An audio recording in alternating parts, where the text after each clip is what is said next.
Hey there, welcome back to this channel. This is Craig Weir, and I hope to give you some great info today. You know, planning for retirement involves making smart financial decisions, especially when it comes down to the subject of converting your IRAs and 401ks over to Roth IRAs. However, we've found that even the smartest and the wealthiest of retirees or soon-to-be retirees often make mistakes when it comes to this subject of doing Roth conversions. So what I want to do today is I want to cover the 3 most common mistakes that we watch people make, whether they're totally financially fit or whether they're just trying to figure out kind of what money's all about. Whether you've got big detailed spreadsheets that highlight in detail multi-year strategies, or whether you're just kind of winging it and trying to figure this stuff out. There are 3 mistakes that we watch people make over and over and over, regardless of their financial background, regardless of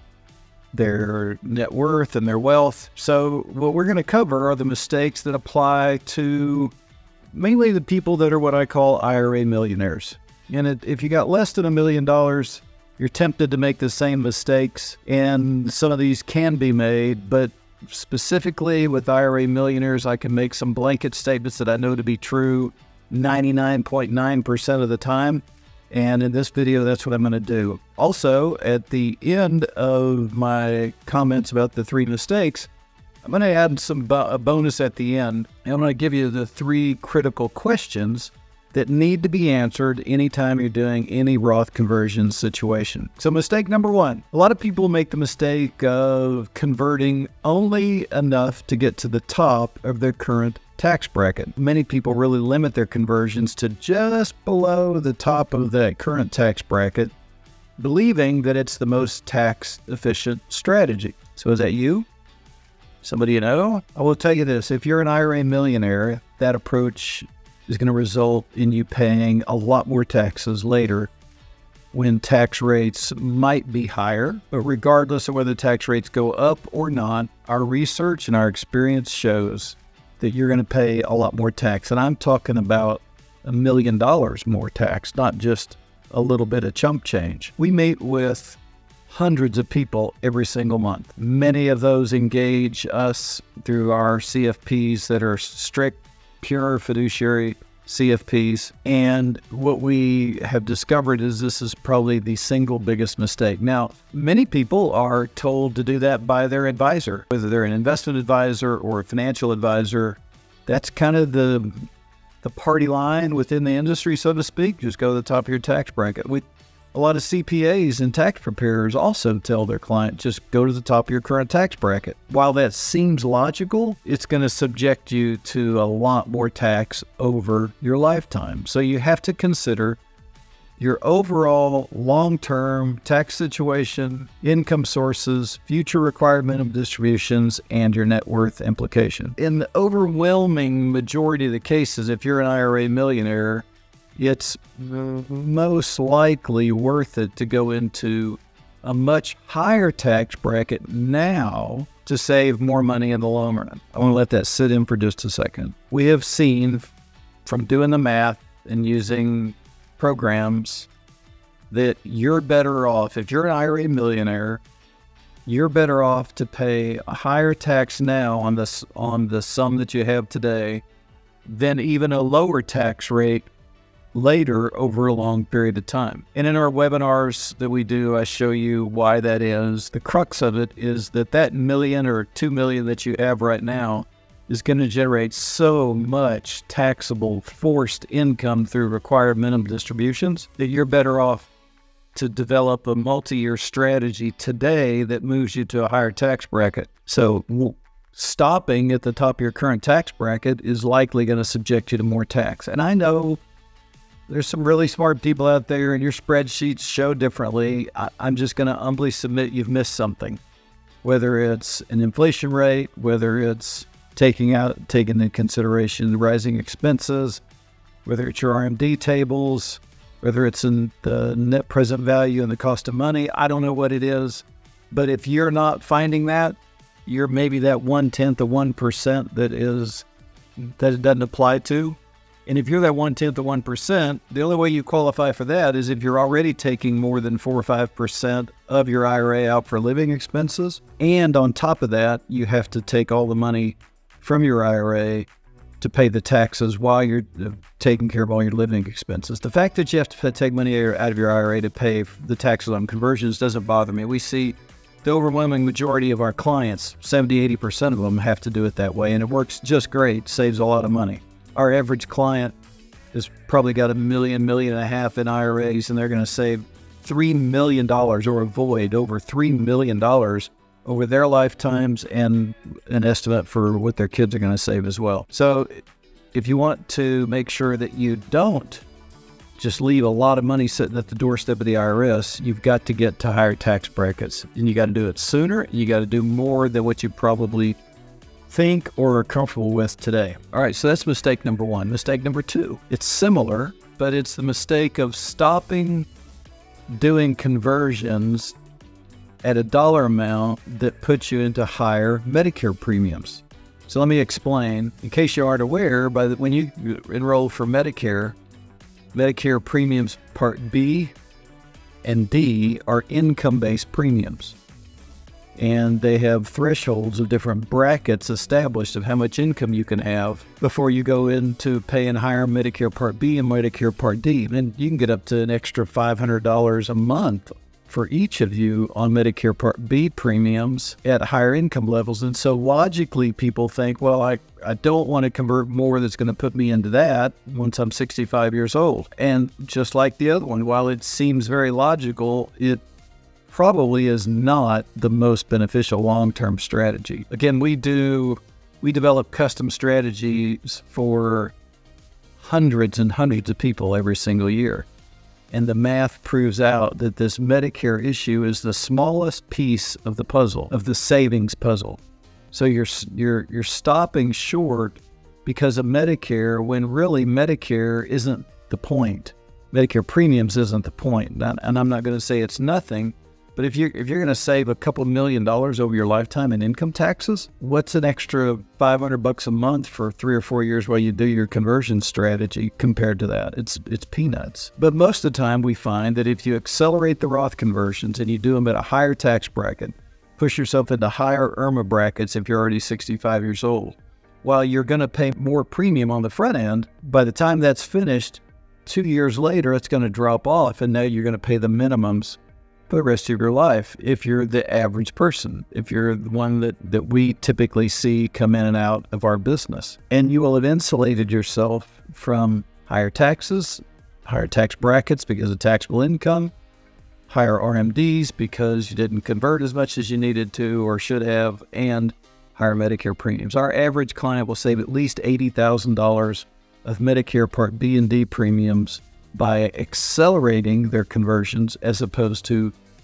trying to hit some self-imposed ceiling that the media or another advisor tells you is the right way to do it. So again, you have to just consider the longer-term benefits. The higher Medicare premiums are probably a very small price for a short period of time, are probably a very small price to pay for all the tax-free growth that you're going to get by having it in a Roth, the tax-free withdrawals that you're going to have from Roth, the avoidance of required minimum distributions that you're going to have in a Roth, and for the next generation, what happens for them as well. And if you're in your 60s still or early 70s, there's far more benefit for you than there's going to be for your heirs in all of this. Okay, so the first mistake we watch people make is they stop converting at the top of their current tax bracket. The second is similar in that they stop doing conversions that might push them to a higher IRMA threshold. IRMA is just the acronym for this Medicare premium thing that we're talking about. Mistake number 3 is kind of similar, and it's going to a ceiling that says, hey, I'm going to stop the conversions because if I do any more, my Social Security benefits are going to be taxed more. As you probably are aware, once you start taking Social Security, you can only have so much taxable income before Social Security benefits are taxed. Now, some of you have pensions that are already going to put you there. You've got other investments that are going to make the Social Security higher tax. And so I know this doesn't apply to everybody, but to a big majority of the folks that we work with, well, not majority, but big number of the people that we work with, halting doing conversions because it may cause your Social Security benefits to be more is kind of similar to the other two, which is in the South, we had an old saying that said stepping over $100 bills to pick up dimes. And that's what you're doing, is you're focusing on the dime, which is the small savings of the Medicare, the Social Security, all those things, when you're avoiding, you're not getting all the benefits of the tax savings that can be millions of dollars. So what you have to do, again, is you just have to evaluate the entire landscape. You have to look at all these pieces put together. You have to have an integrated, holistic plan that you can look at different time frames. You can look at different tax brackets. You can look at how it all comes together in your particular life. I mentioned at the front that in addition to these 3 mistakes we watch people make, I wanted to give you 3 critical questions to consider that really need to be answered fully, before you really embark on a Roth conversion strategy. The first is you need to figure out how much of the total IRA, 401k, and money that you have should you convert. Not all of it needs to be converted necessarily. That depends on your income. It depends on whether you have charities or churches that you like to give to, and maybe you're going to continue to give to. It has to do with the size of your RMDs and your living expenses, all those kinds of things, and all your other income streams. All that kind of comes in there to come to the answer of how much should I convert. I've done a podcast about donor advised funds and using charitable donations at the same time you're doing Roth conversions to minimize the taxes. So you might go out to our website, q3adv.com, and hit the podcast button, and it's in there somewhere. But it's an important one to look at if you are charitably minded and you expect to continue to give away to charity. There are things that you can do at the same time you're doing these big conversions that will mitigate the taxes and get some of those donations pre-funded. So that's the first question, is how much of the total to convert. The second is, when should you begin? At the time I'm making this video, we're just a few months from the end of the year. And if you haven't already come up with an optimal plan, now is an incredible time to get with it. I know our CFPs that do the work for our clients, their calendars are already starting to get booked up, and you want to make sure you have your strategy in place, ready to go, and ready to pull the trigger on it before the end of the year. And it takes a little while to get this done, so don't wait till December 15th to try to figure out whether what you're doing is the absolute best or not.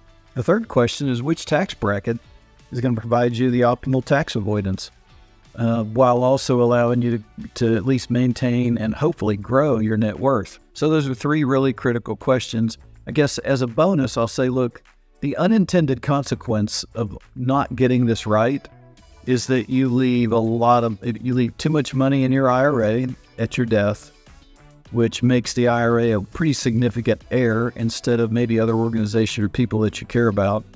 And more importantly, especially if you're in your 60s and early 70s, you're going to leave millions of dollars at the doorstep of the IRS, and you probably aren't even aware of it. If you haven't had an opportunity to get a comprehensive, quantitative evaluation of your situation and a game plan of what works best, you maybe are going to pick the best of both worlds, go with the best spreadsheet option that you have, and just run with it, without ever knowing that maybe it was not the best option for you. So I guess in summary, there's really 3 big mistakes that people make, and I don't want you to make those. There's an easy way to avoid that. They are a really big pitfall for folks that go it alone or trust an advisor that maybe is great in another area of your life and you've known them for a long time and you trust them with different areas, but they maybe haven't done Roth conversion strategies to very much degree. They rely on the old standard comments of just go to the top of the tax bracket, or these 3 mistakes that I've just talked about. But proper planning and a little bit of time can ensure that you maximize your wealth and minimize your tax burden. So if you need some help with your Roth IRA conversion game plan, We have a team of fiduciary certified financial planners who work from all over the country. We do not sell any financial products. We don't manage investment assets, so we're not a threat to your existing advisors at all. We just do this one thing first, and we do it, I think, better than anybody else in the country, and that is come up with an analysis of what's the best Roth conversion strategy for you. We have a lot of things written into our program that allow people to really know for sure that they're going to get the best outcome. So I would suggest that, if you want some insurance to know that your spreadsheets are right or that you're heading the right direction, set up a time. There'll be a link below that will let you go to our website, go to our scheduling page and do that. We work with people that are between 59 and 74 that have got at least $1 million in IRAs. We work with people under 59 who've got a lot of income that they can use to pay taxes, or a lot of assets outside of their 401ks that they can use to pay taxes. And we work with people that are 75 and older that have also got $1 million in their IRAs who understand that the big benefits are probably going to go to their kids. While they'll get some during their lifetime, they're really doing it to make sure they're not leaving their heirs with a mess. So those are the folks that we work with. And if that fits you and you want some insurance to know you got the right game plan, then schedule a time and talk to one of our advisors and see kind of what happens with you. In any regard, if you like information like this from a source that isn't trying to peddle financial products at you, then we'd like you to click the like button on the video. They help us a lot to continue to keep this channel going. Subscribe to this. If you like to know when new stuff comes out that you can just kind of consider for your own benefit, then do that. We've got a host of podcasts at q3adv.com that I would welcome you to take a listen to and a watch it and see if there's anything in there that resonates with you. So this is Craig Weir. Again, I appreciate you spending a few minutes with me. I hope that this information was helpful, and have a great day. God bless.